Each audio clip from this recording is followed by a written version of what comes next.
Facebook.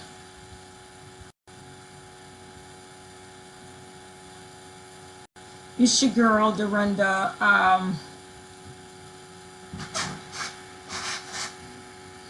I am here at my home office, and I'm still trying to figure out how to work Facebook Live.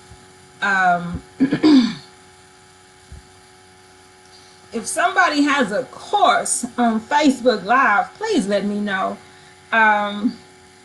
Because before I had taken my break, I knew how to work this. And for whatever reason,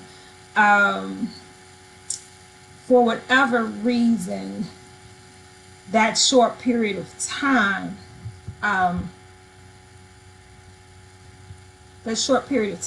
things changed. Their program changed, and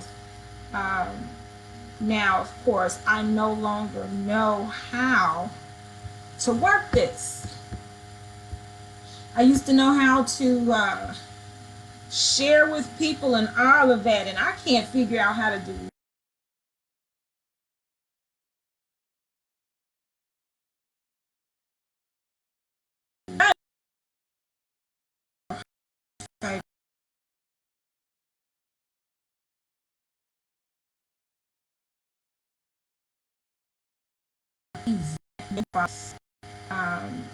I can't even see who are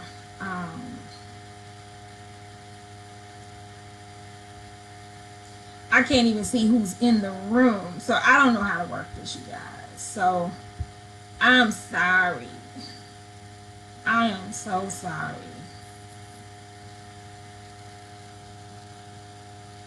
But I will be speaking. And I can't.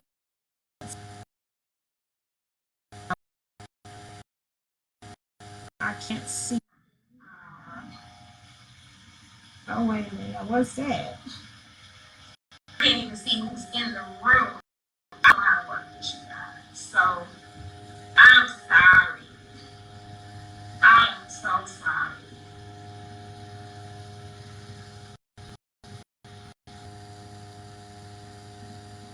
Okay, you know what? I'm not gonna continue to try to figure this out. I'm just gonna go ahead for. It's a video, therefore it can be. It's a video, therefore it can be replayed whenever necessary. So as you come into the room, say hi. Let me know you're there because I can't see you.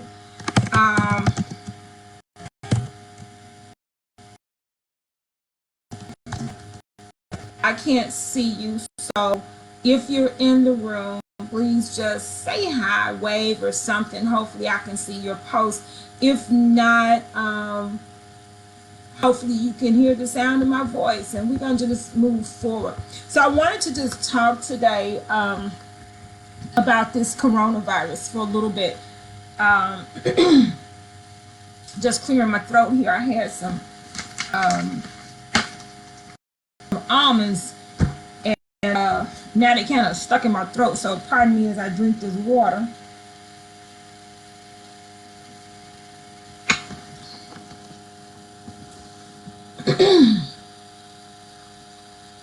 So I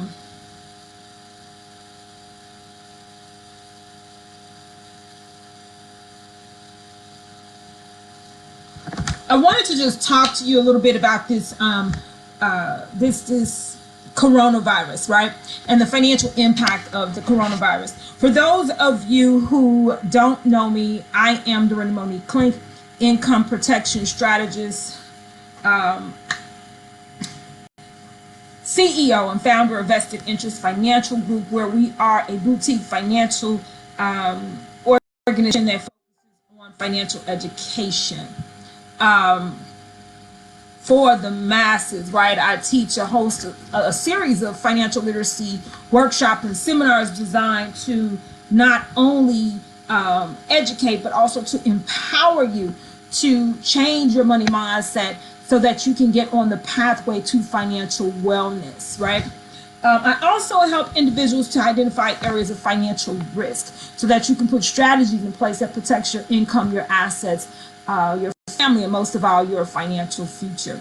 And so because I specialize in income protection, I felt that it was absolutely necessary for me to come on and talk to you guys today about the financial impacts of this coronavirus that we're dealing with today. Now, I know that lately I've created a few memes and things like that, and I wasn't trying to be, comical, although those of you who know me personally know that, I am just a bag of jokes. But I wanted to also make certain that people were making wise choices, right? I wanted to make sure that you were making wise choices, because when we react, we tend to overspend, right? Versus when we're being proactive. When we're being proactive, we take a little time to plan. But when we are reactive, we just do things spur of the moment, and then we find out that we made a boo-boo, so to speak, right? When we're reactive, we move too quickly without thinking through. And that's what I'm seeing is happening right now with this coronavirus. Now, don't get me wrong. I'm not saying that you should not be cautious, right? Because there's a fine line between faith and foolishness. We don't want to be so heavenly bound that we're making unwise decisions. So you do have to protect your family until our government, the CDC, or whoever can wrap their arms around this virus and help us understand not only what's happening, but how it's going to affect our future, right? So we have to make wise choices, and that includes wise financial choices in the middle of this crisis. And see, here's what I'm mean about that. I've spent some time in the grocery store myself. At first I was like, I'm not gonna go into the store and run around and chase down toilet paper and things like that. But then as I heard more and more in the atmosphere about this coronavirus, is like, wait a minute, let me be strategic. Although I feel that this is, some of this is just a fear frenzy, I also had to make sure that I had to think, well, what happens in my household in the event that school closes, right? I have a 14-year-old. He's about 5'8", and he eats a lot. Yeah, you moms understand what I'm saying. His birth certificate says he's a boy. His belly says he's a growing beast, right? He's a man, and he has a man's appetite. So I had to make sure that I was being strategic, because in the event that schools closed, right? I know they're closed now, but this is my thinking a few days ago. In the event that schools closed, I did not have enough food at home to sustain him for 3 meals and 50 snacks throughout the day while mama's not home. Because see, when I am home, I can say, no, you can't have that. No, you can't have that. No, you can't drink up all the juice, yada, yada, yada. But when I'm not home, that's when, kids go ravaging like little, Then come home, all of a sudden, everything you thought you had is gone. Look in the trash can and you find out, well, wait, I thought I had this, I thought I had that. And all of a sudden you have absolutely nothing but a full bag of trash. Right, so I had to get strategic. And so I had to make this trip to the grocery store that I really did not want to make. But I'm glad I did, because when I went, I saw something that it was just astonishing. I mean, fear in action is just mind-blowing, literally mind-blowing, right? So what I saw when I went to the grocery store, I saw lines and lines of people. I mean, droves of people. And they had some one, some two. I even saw one person with 3 shopping carts, right? It looked like every member of the family had a shopping cart, and it was filled to the brim with toilet paper and paper towel and cases upon cases of water. And I mean, I was just floored by what I was seeing, right? I was floored by what I was seeing, because it's been stated that in the event that you had to self-quarantine, you would be self-quarantining yourself and your family for approximately 14 days, right? Approximately 14 days. But yet what I'm seeing is individuals hoarding cartloads of paper towel and toilet paper and bottled water. And I had to just try to wrap my mind around exactly what's happening right now, right? And so I realized that people were operating not just out of fear, but out of what's called hurting. Not hoarding, but hurting. Hurting is the idea of doing what you see everybody else do. So like, let's say for instance, if I were to, here's a good example. I saw a video not long ago, maybe about a year ago actually, where in this video, there was a person that they were in his doctor's office, and then there was this person that stood up, right? And he sat back down, and then there was this bell that would ring, and every time the bell would ring, he would stand up, and then he'd sit back down. And then there's people in the room watching him. The bell would go off, he'd stand up, and then he'd sit back down. And then next thing you know, the bell goes off, and the person next to him or across from him or something, they stand up and then sit down. And then the bell goes off, and then they do this again. And then now everyone's in the room and they're looking, and now they're like, okay, well, wait a minute. You know, the bell goes off, and then 2 or 3 more people stands up, and then they sit down.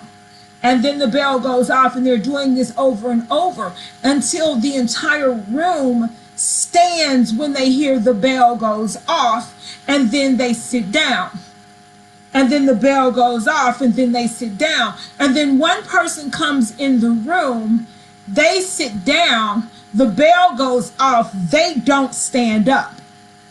The bell goes off, they don't stand up. The bell goes off, a couple of people in the room look around, well, wait a minute, they're not standing up. Well, maybe I shouldn't be standing up either. And they begin to sit down. And on until everybody is now sitting down. And that's the idea of hurting, the idea of not wanting to be left out, the idea of following behind the next person. And this is what's happening as we're watching people operate in fear in the grocery stores, buying mounds and mounds of paper towel and toilet paper and things of this nature. But what we're not seeing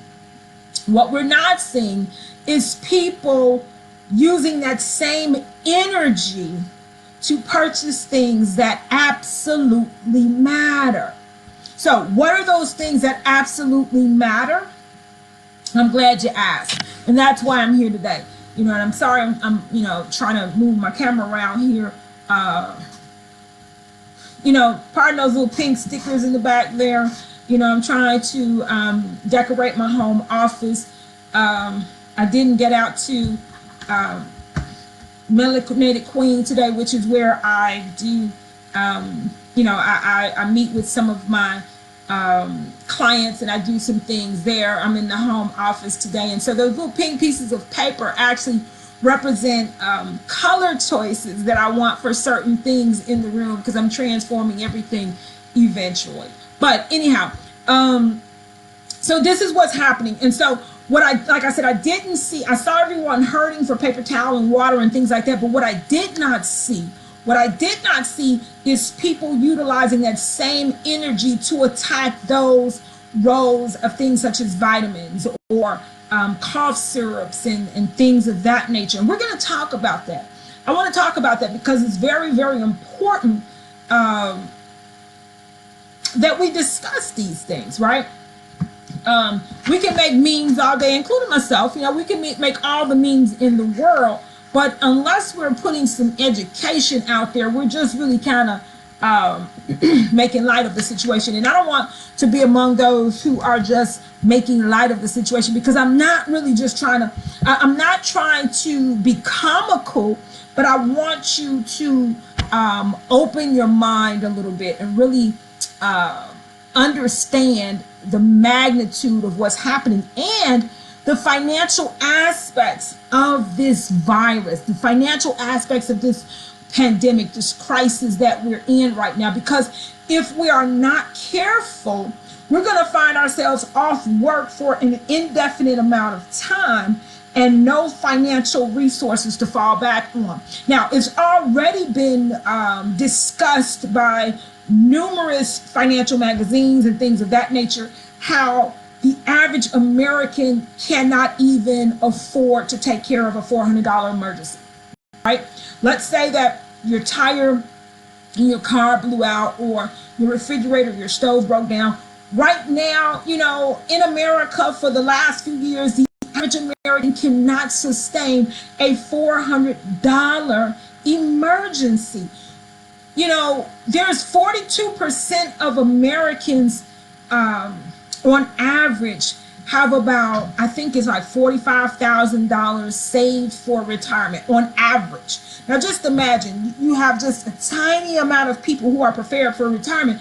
So when you take what they have, 42%, that's not a large number. 45,000 is not a large number, but yet retirement age is between 65 and 70, and then you still have, in most cases, about 25 to 30 more years to live, but you only have $45,000 saved up for retirement on average, where most of them have none. So we're in a financial crisis from the very start. And when we allow things such as this pandemic situation to allow us to be fearful, and we operate in that fear, and we begin to herd and hoard all of these things that we don't need, we put ourselves further behind that financial 8 ball, so to speak, and we create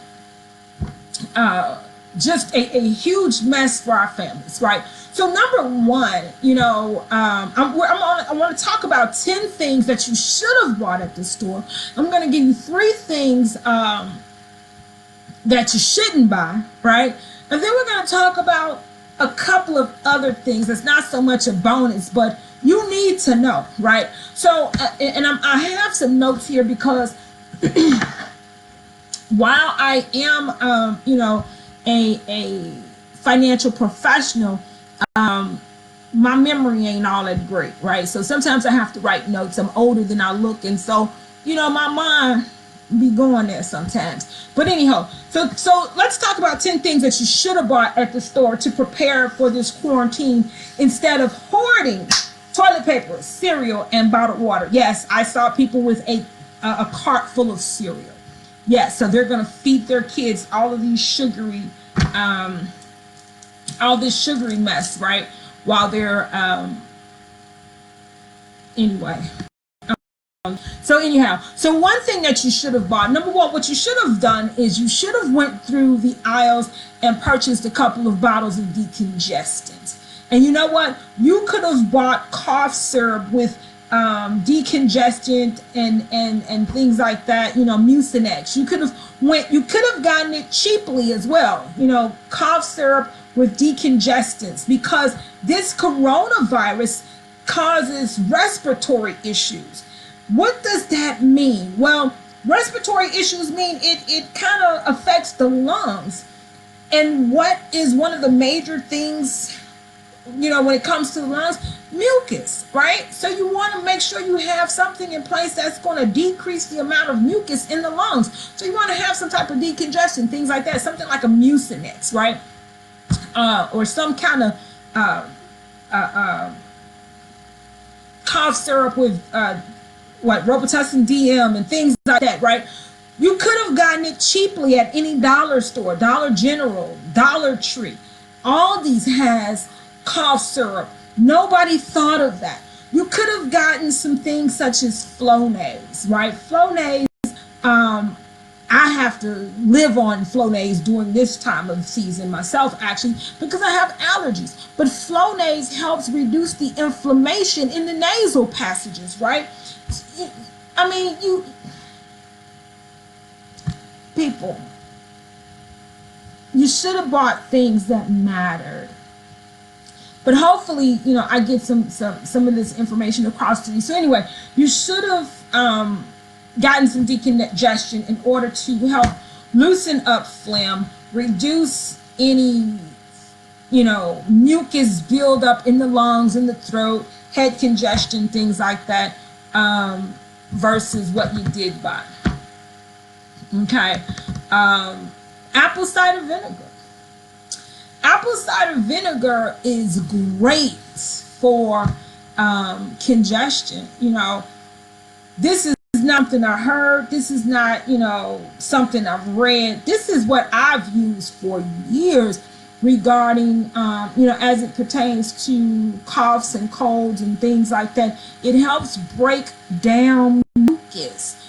That's why, a lot of people use it for tenderizing meat, right? Because it breaks down the mucous membranes and things like that. And so, and muscles and all of that, it helps kind of break that stuff down. Now, I want you to know, I'm not a doctor. So I don't want you going to try some of this stuff and say, well, Dorinda said. I just want you to know what your options are. It's up to you to read up on that and to take what works and take what, doesn't work, toss it to the side. But I want you to know some of the things that you could have done other than running around hoarding toilet paper, which makes no sense in this situation, right? So apple cider vinegar, it is highly effective in loosening mucus, right? It also works very well in sore throats. It helps to gargle with apple cider vinegar, right? Gargle with that about 30 seconds, 60 seconds. If you're experiencing a sore throat or anything like that, gargle with that. Wash it back with some water. Do that a few times per day. Couple of days, you should be fine. If you're experiencing, sore throats and things of that nature, or even chest congestion, right? I've used apple cider vinegar, warm water, and honey, and a little lemon as my quote-unquote hot toddy for years, right? And it works very well. Instead of sitting around with a 7-day cold or a 10, it drops it down to about 2 or 3 days, and then you're off and running. Because the type of work that I do as working in the financial services industry, I can't afford to be down for long, right? I don't have the luxury, so to speak, of having a paycheck to follow me. I don't have the luxury of sick time and things of that nature.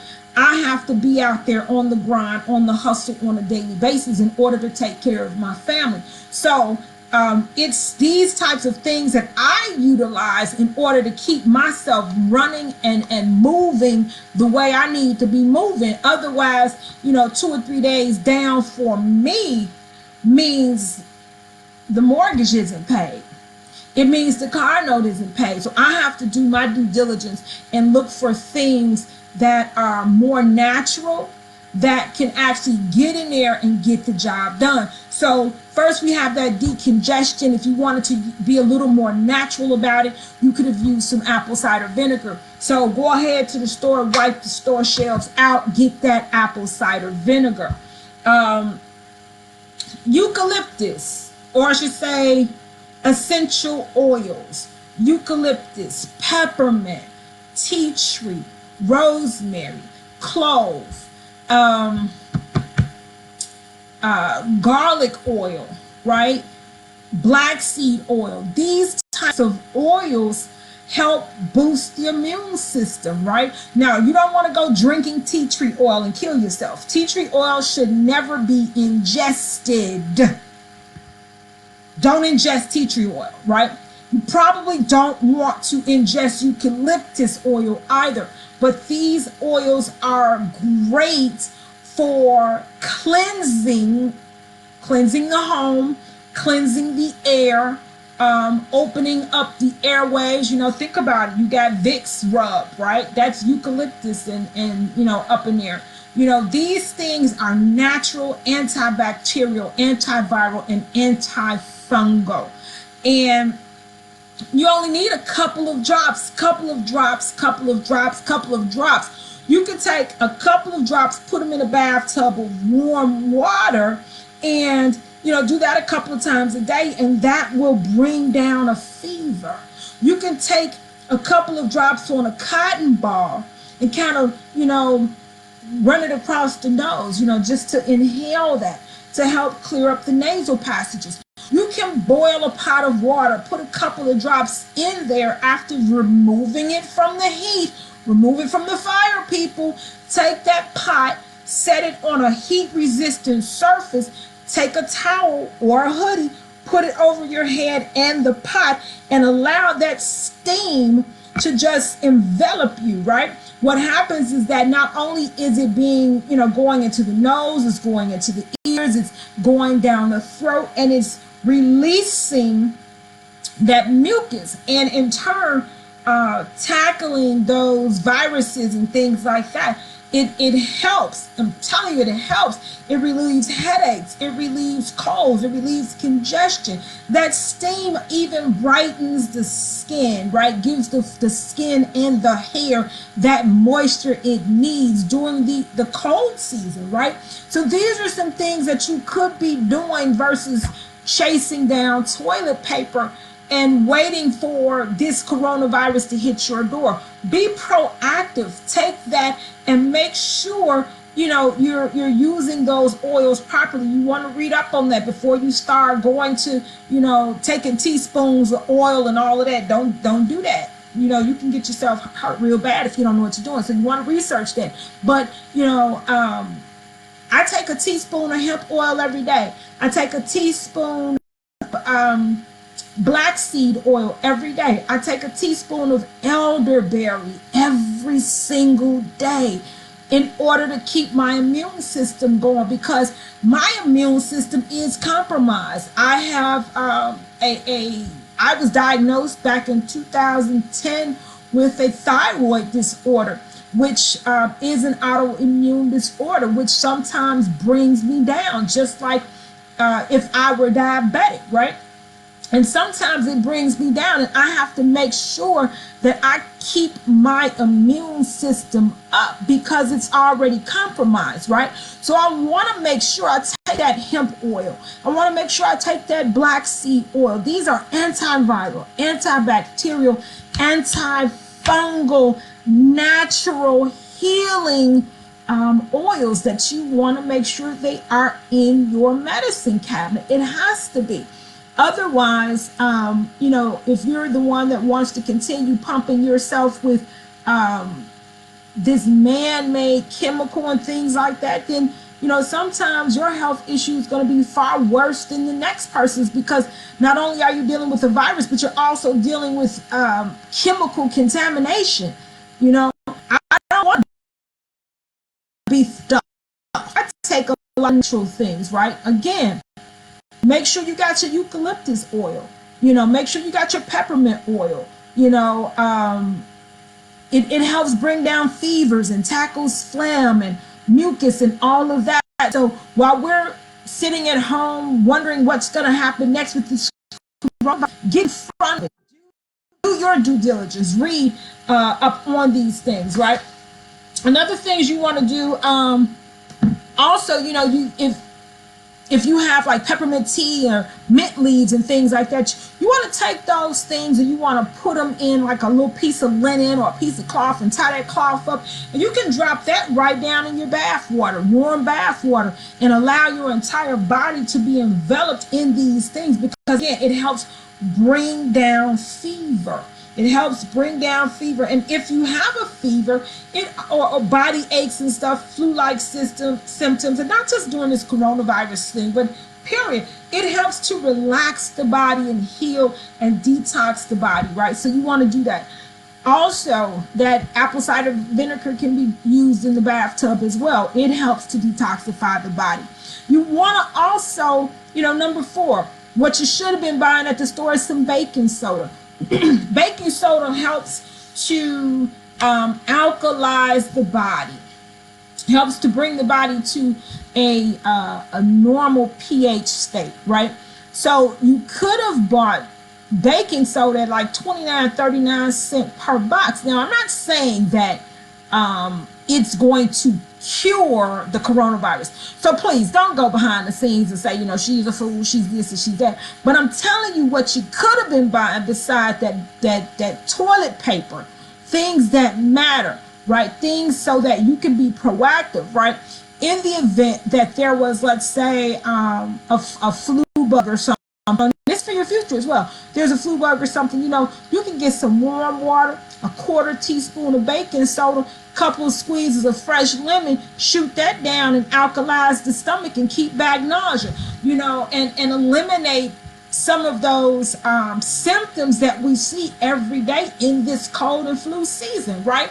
So we have to learn how to go back to Mother Nature, Mother Earth, and take some of these things that the earth created for us versus always throwing our money into the system and participating in these fear, this fear-based reactionary type of thing, and be proactive and just think through some things to save ourselves some money, right? Here, echinacea, golden seal, things of that nature. Again, natural things that could help boost the immune system, clove oil and different things like that, right? Number 6, for those of you who for whatever reason thought that the water supply was going to come to an end, you could have simply or maybe you thought the water was going to be contaminated. Well, guess what? People handle bottled water every day. Somebody packaged that. So if there's contamination, there's going to be contamination in those bottled waters as well. What you could have done, though, you could have saved yourself a lot of money and bought a purification system. You could have gotten the kind that attaches right to your faucet, or you could have got what's called the zero pitchers. I have a zero pitcher. My city, the city of Chicago, actually supplied for me because we did a lead testing on my water and found out that my water level was just through the roof. So they gave me a zero pitcher and those filters last anywhere to 3 to 4 months.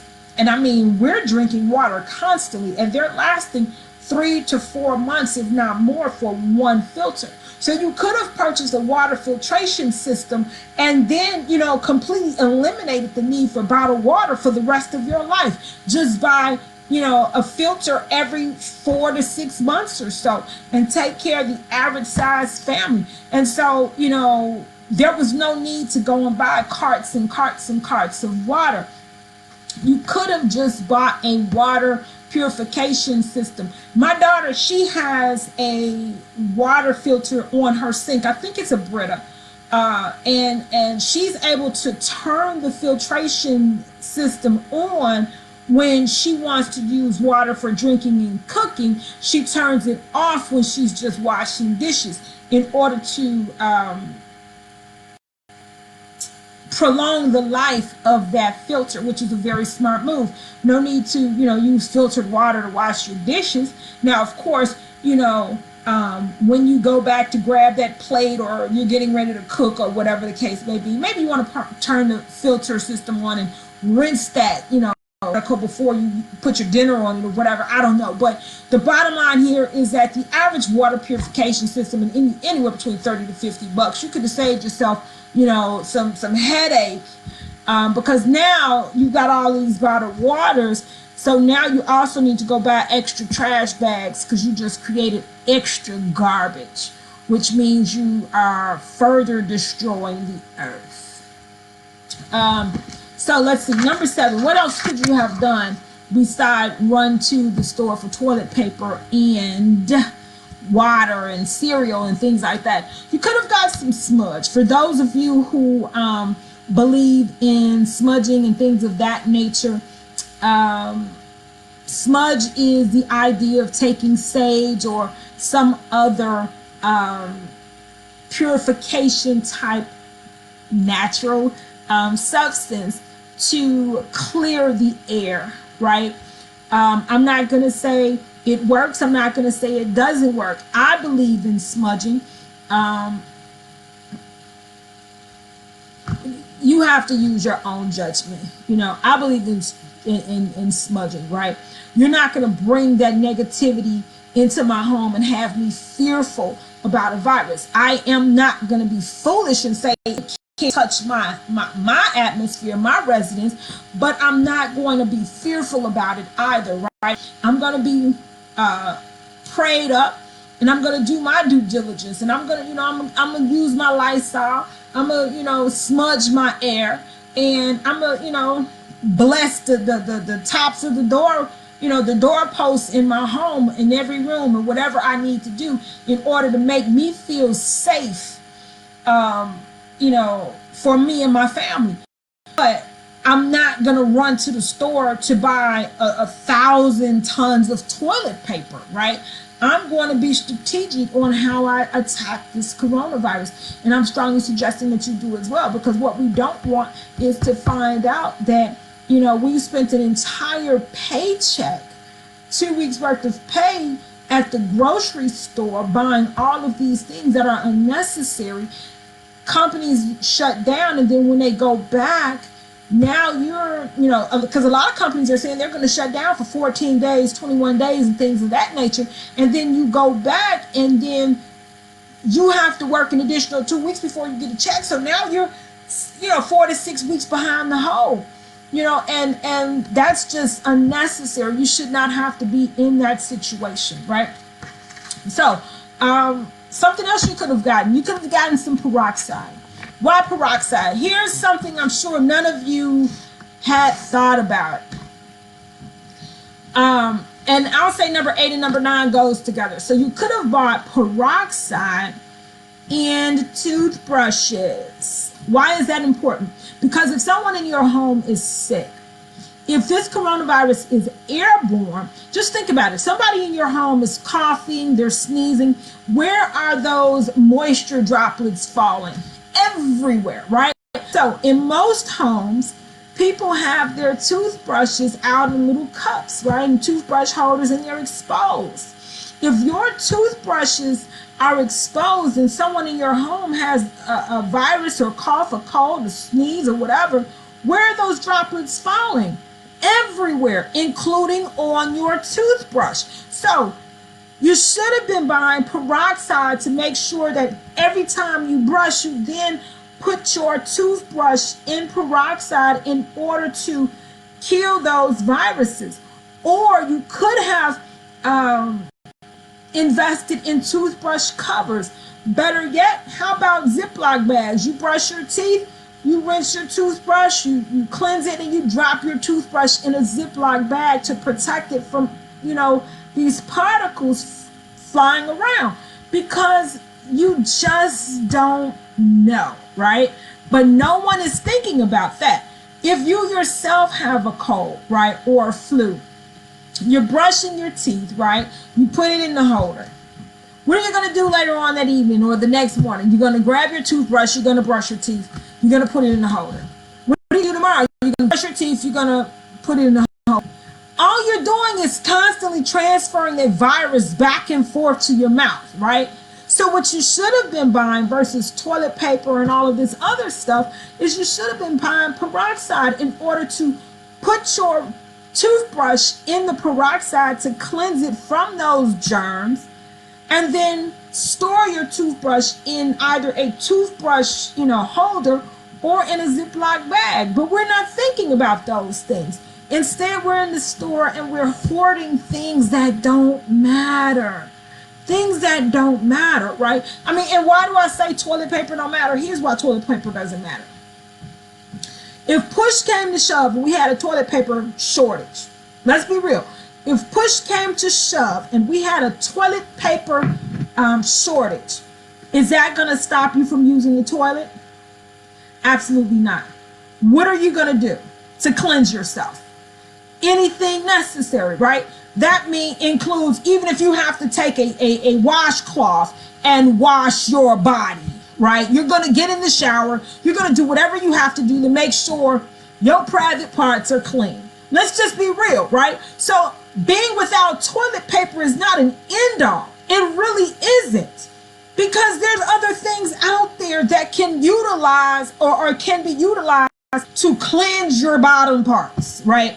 But let's think of the things that we are not thinking of, like you're constantly using that toothbrush, or your toothbrush is sitting on your bathroom countertop and somebody has a virus and they're coughing and they're sneezing and you're going in there, you're taking that toothbrush and you're putting it right back in your mouth over and over again.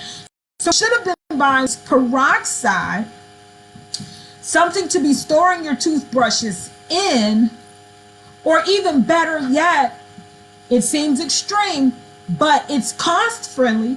You could have went to the dollar store and you could have bought packs of toothbrushes, where toothbrushes, I think they're selling them maybe 4 or 5 in a pack for $1. You could have bought, everybody in your household 2 packs, right? 2 packs, that's 10 toothbrushes, right? 1 toothbrush per day. Hey, Margot, good evening.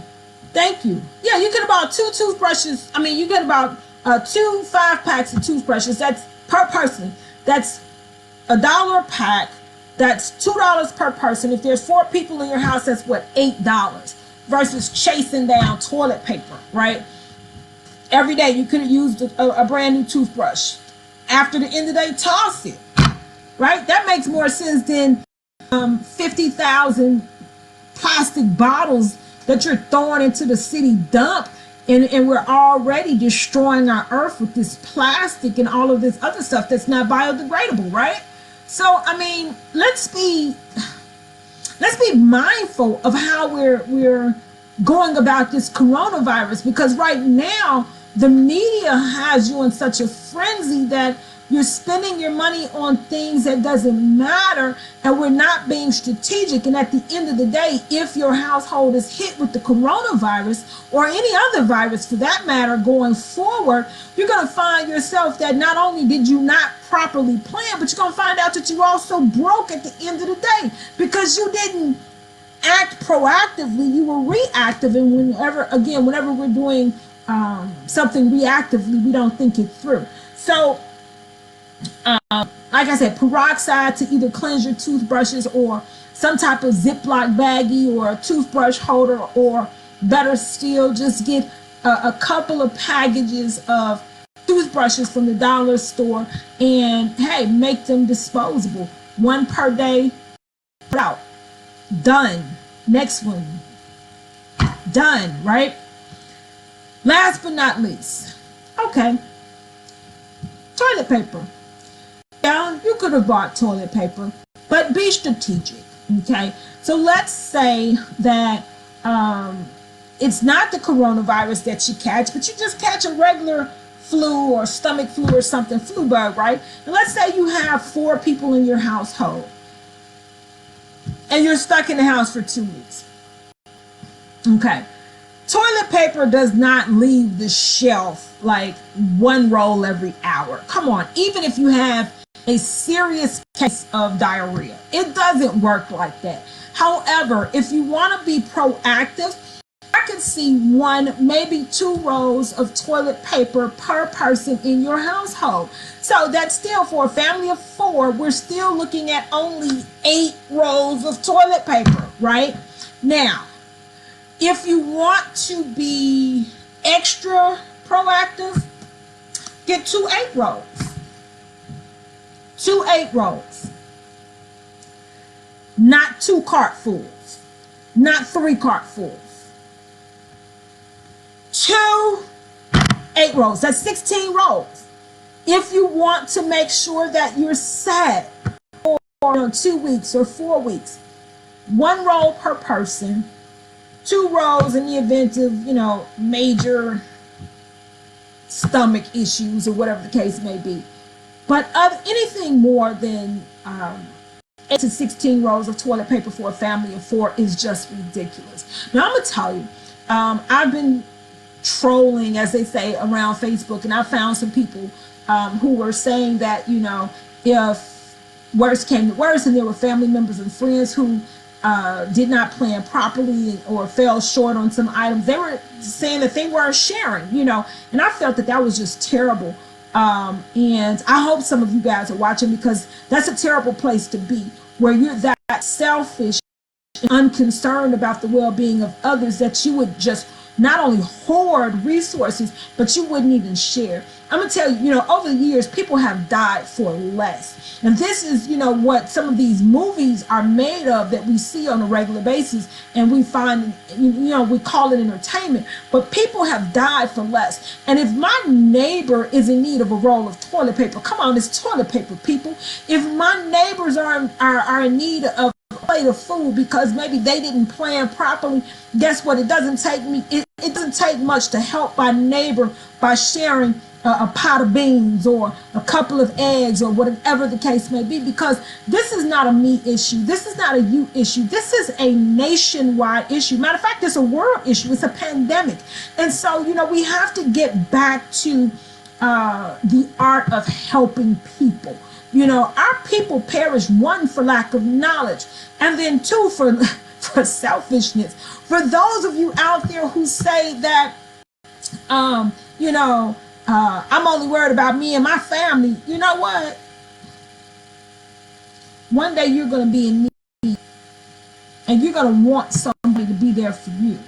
And with that type of attitude, you're going to need somebody's help too. So I just hope that we're being not only financially conscious in this situation, but I hope we're also being respectful of other people and operate in compassion, people. This is a serious situation. I've seen some conspiracy theories and so on and so forth. I've even had my own. I'm not going to debate that, but that's not what we're here for today. We're here about, the financial aspect of this, because regardless of what the conspiracy theories are or what the truth is or what it isn't, at the end of the day, it's going to cause a financial impact, and we have to be prepared. Now, I'm going to tell you what could have been done, is get on the phone, contact your best friends or your family members and things like that. Find out, okay, what kind of resources do you have? And have that conversation. Like, okay, what are we going to do if, come up with an emergency plan, right? If my mom is sick, I'm not going to stay at home and be like, oh, you got the coronavirus, I can't come over. No, I'm coming to help my mama. I'm bringing her whatever she needs. I'm going to sit there with her. I'm going to make sure she eats and takes care of herself or whatever, yada, yada, yada. I'm not going to just be here and say, okay, I'm good. That's your problem. But this is what I'm kind of hearing around social media world, and it's sad. But anyhow, I don't want to get too much into that, because I can get, you're right, Margot. People can be very selfish. But you know what? The moment they are in need, or the moment that their family is hit, then all of a sudden they want everybody to be in their corner, right? And what's good for the goose is good for the gander, is all I can say. Everybody is selfish until it hits their doorstep. Plain and simple. It's selfish until it hits their doorstep. And then all of a sudden they want everybody else to care, right?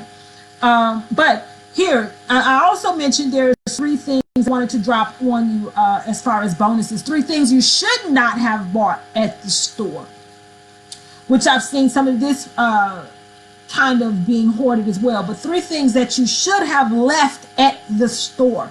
Remember, the coronavirus, they say, is it causes respiratory issues. So you want to make sure that you want to keep your lungs as free as possible. So what are some of the things that you should have left at the store?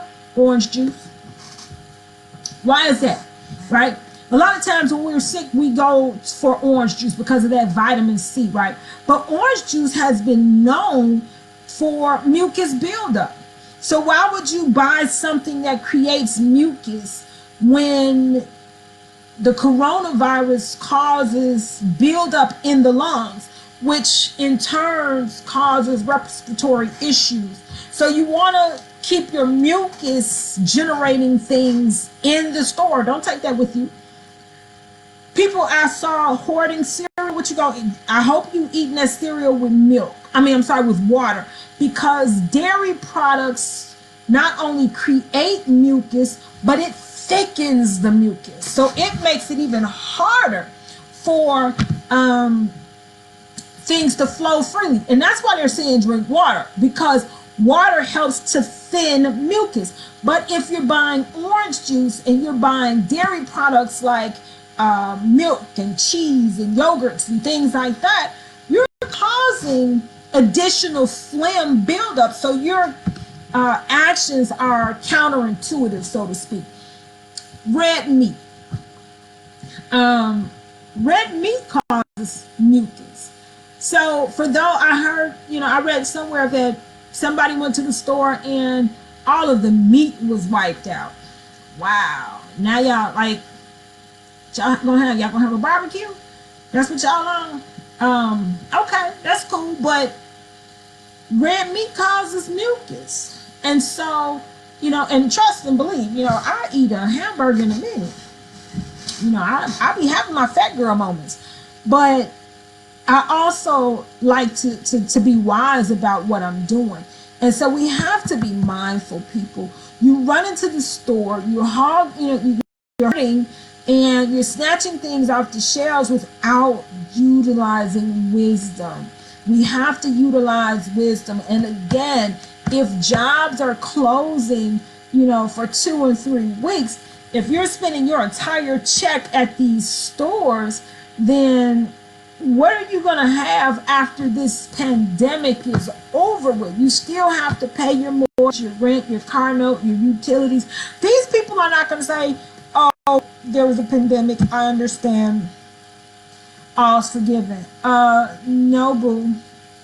You still need to pay them bills. Now, before we go, we only got a couple of minutes. I want to share this with you. So, for those of you who are self-employed, here's some things that you need to be mindful of, right?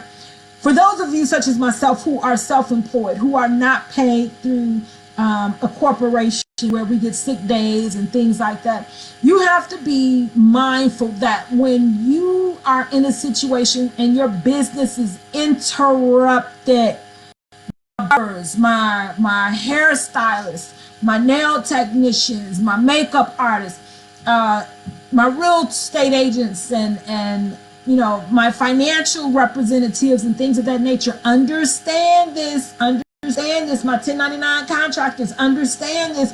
When you're running into situations such as the one that we're in right now, income stops if you can't go out there and pound that pavement. Income stops. Bills don't. What are you doing to protect your income? As you know, I am the income protector. I am the income protector. I keep telling you people, you need to sit down with me. Let me talk with you. Let me show you what you need to protect your income. We have to put strategies in place, people, for us to protect our income, our families, and our futures. So for those of you who are small business owners, solopreneurs or entrepreneurs, hustlers, 1099 contractors, barbers, standing behind those chairs, things of that nature, understand you have to protect your income. How do we do that? Number one, you want to make sure you got disability insurance. You never know when this coronavirus hits your doorstep and you're unable to work. If you're unable to work, you can't pay your bills, because the way we work when we make sales. If we don't make sales, we don't make money. If we don't make money, we can't pay bills. If we can't pay bills, we end up homeless. So we have to make sure that we're protecting that income with disability insurance. If you don't have disability insurance in place, that's a problem. You want to also make sure that you have your accident insurance in place. It's nothing to take a slip and fall. I just read about a gentleman who had traveled for work. He came home, he fell and broke his elbow. Accidents happen, people. If a bill collector calls you and you say, look, I'm unable to work right now. I slipped, I fell, I did this, I did that. They're going to say, oh, I'm so sorry. I hope you feel better now. We pay online. They're not going to say, oh, that's okay, call me when your test comes off. No, they're going to say, do you want to make a payment right now online? Because we still need give me my bag. That's what they're going to say. They don't care about you being injured or have an accident or sick. They want their money. So how are you protecting your income, people? Here's another thing, right? The coronavirus is killing people. This is real. This is not a zombie apocalypse TV show. This is real. Coronavirus is killing people, just like diabetes, heart attack, cancer, and stroke. It's real. Where's your life insurance? Is it paid up? Is it enough? Are you protecting your family's financial future? Are you protecting your family from financial hardship?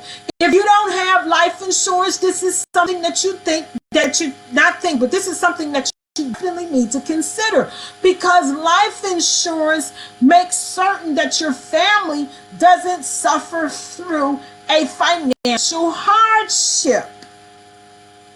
Where's your life insurance? If you've never thought about life insurance before, this is a time that you need to think about life insurance, because people are dying from this coronavirus, right? So you want to make sure that not only is your income protected, but you want to make sure that your family's future income is protected. Also, for those of you who think that life insurance is just for death, it's not. Life insurance is to replace income. So for those of you who are off of work because of this coronavirus, guess what? If you had a cash value life insurance policy in place, you would be able to contact your life insurance company and say, listen, I need you to cut me a check because I need to supplement my income while I'm off work. And that money could help support your family while you're not receiving a check. But many of you seem to feel that life insurance is about death, and I don't want to talk about it because I'm gonna, jinx my family or whatever. Guess what?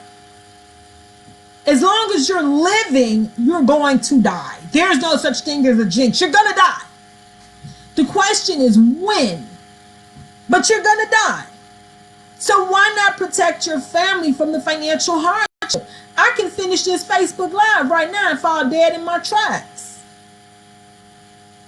But guess what? My family is protected. I can't protect them from the grief, but I can protect them from the financial aspect of it all. So as we're going through this coronavirus or this COVID-19 or whatever they're calling it, as we're going through this pandemic, we have to think rationally.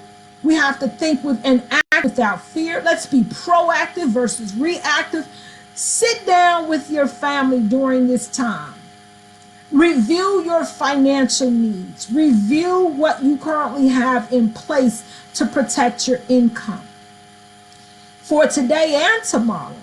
That includes your disability insurance, your critical illness insurance, your accident insurance, and your life insurance. You want to also make sure that you have insurance in place if you are a homeowner that's protecting that mortgage, so that if someone passes away, that mortgage is paid for. Then before you start rushing to the store and further wiping out store shelves, you want to make sure that you're being strategic in what you're putting. Instead of bottled water, buy a purification system. Instead of hoarding toilet paper, how about picking up some